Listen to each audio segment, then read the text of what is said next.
And thank you for inviting us to speak. It's a pleasure to meet you and welcome here. My name is Karin Abrid. And my name is Niklas Lindart. And we devote our lives to the evolution of consciousness. And for the past 8 years, we've been exploring and experimenting with how to apply these fields of research and frameworks into personal and leadership and organizational life. To see what can we unlock when we do, what can we unleash when we do. And we do believe that this is necessary to lead a sustainable life on this planet together. And we'd like to start with sharing our research question. Yeah. So let's share that. Our research question was, does inner leader transformation lead to quantifiable, measurable positive shifts in the organizational context of the leader? And we have summarized it all in our paper, Cascading Organizational Effects from Inner Leader Transformation. But we will open this presentation around 4 numbers. 5,000, 75, 9, and 3. Please go ahead and enlighten us a bit. So 5,000 is the number of employees within the R&D organization, within the Swedish organization that we conducted this study, this active research project. 75 leaders were guided through this immersive transformational journey. And those were leaders from all over the organization, all over the R&D organization, from different levels and from different departments, all guided through our 9-month leader development program. And we conducted this study over 3 years. So it's 3 years of guiding leaders through this inner developmental journey, transformational journey, measuring the effects and analyzing the results. And we will continue from there with the results. Always fascinating and interesting to do. And we did measure effects on or in the individual leader and on the organization and organizational effects. We'll start with the individual ones. And these are measured using self-assessment.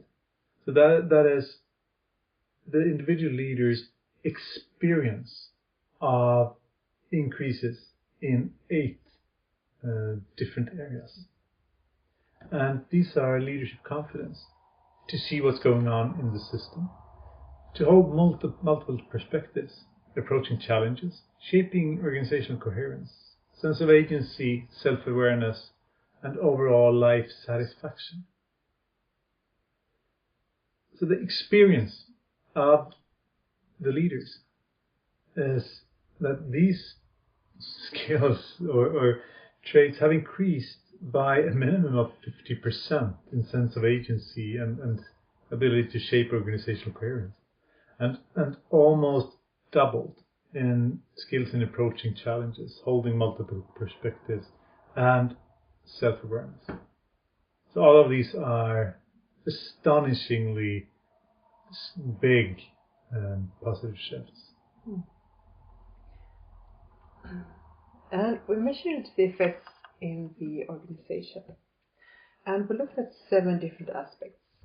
We looked at output, outcomes, delivery precision and quality, collaboration, accountability, decision accuracy, creativity, and employee engagement.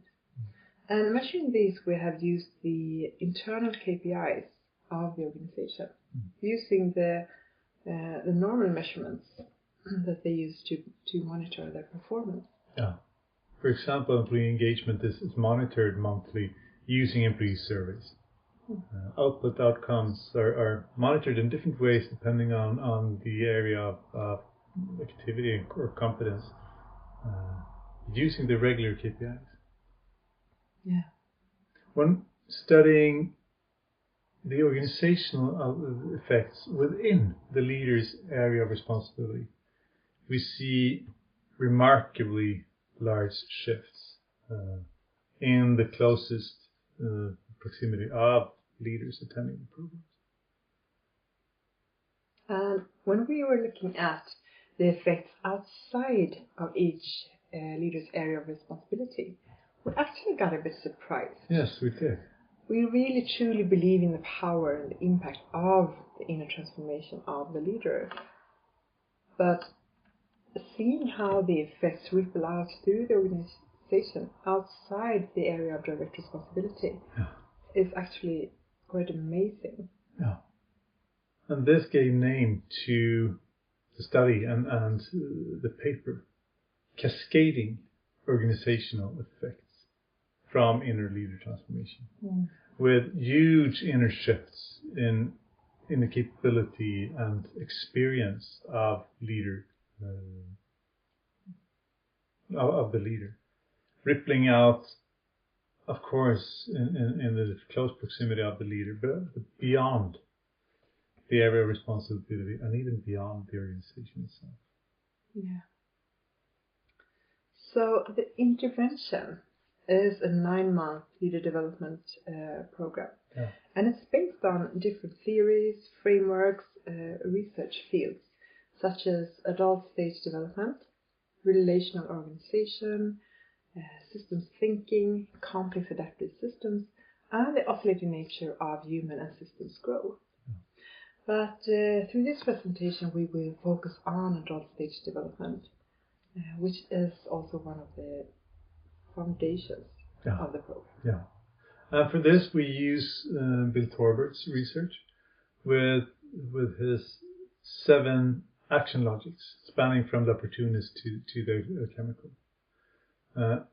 We use this framework, this representation of being human, simply because we find it to be simple enough to grasp relatively easily, and still complex and deep enough not to set a far limit for the exploration of the self, others, and the organization. And the most important thing we want to highlight is the fully integral approach, not viewing any of these as better or more valuable, but seeing that all of these are parts of a greater whole. And in order for us to be in our full power and capacity, we need to embrace all of these. And this is challenged, isn't it? Yeah, we see that this is challenged in, well, at least 2 different ways. And one thing is how our society and most of the organizations of today view our heroic figures as the most valuable parts of ourselves, really promoting our inner expert or inner achiever, and asking us to bring those parts of ourselves to our professional life, to our work, to our societies.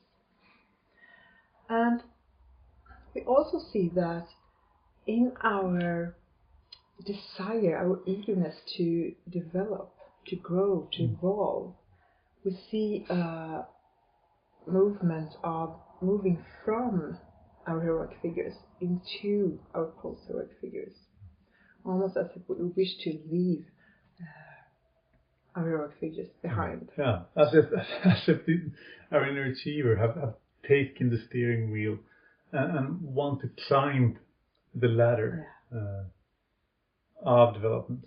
But the only problem with that is when we do, we get hollow. The moment we try to push away something that is authentically us, the moment we try to be something that we're not, we lose power. And similarly, the moment someone else thinks they need to be something they're not, or they need to hold parts of themselves back, they lose power. So, by not embracing and including every part of us, we lose power, and our organizations lose power. So basically, in the same way as we as individuals need to fully embrace all the parts of who we are to get access to our full power, our full wisdom and creativity. We also need to design organizations and systems that encourage people to bring their full selves in order to unleash the full power, creativity and wisdom of the organizations. Yeah. And also there, you have the integral approach in organizational development. Yes. Maybe a little bit more about the process, the method behind. How do we scaffold these shifts? The program is a gently guided journey into the self.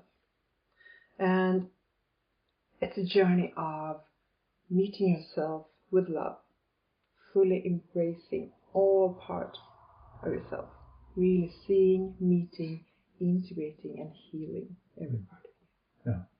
And the program centers around 9 full day sessions where we explore together, where we experience the different theories and frameworks. Before each full day session, the leaders get access to video material describing the theories, the frameworks, the scientific research fields, to get acquainted with the theory, get to know what this is about, activating our minds. After that, we invite reflection to go from mind to integration. Individual reflection about what do I recognize, and reflection in smaller groups, triads. Not only to get my view or my understanding, to share and widen and deepen. From there we move into the full days where we carefully design a deepening exploration and experience of the frameworks we use. Because we see that transformation happens through the heart. Mental understanding is far from enough to open up to the transformative power that every one of us hold. So experiencing. And after the full day sessions, there's an intentional, continuous process of integration and healing. And that is actually going on both individually and in the organizational context. Yeah. Embracing those parts also in others and in the organization. Yeah. Worth mentioning, I think, is complementing this framework. The other frameworks shine the light of what it is to be human together, from different angles. Yeah. Together constituting, I wouldn't say complete whole, but more of the whole. Yes. So to summarize, does inner transformation of a leader result in quantifiable, measurable, positive shifts in the organizational context of the leader? That was our research question. And the response to that is yes. It does. It does. Far beyond what we would have hoped to believe. Yes. Thank you for listening, and we'll open up for questions or reflections, if you have any.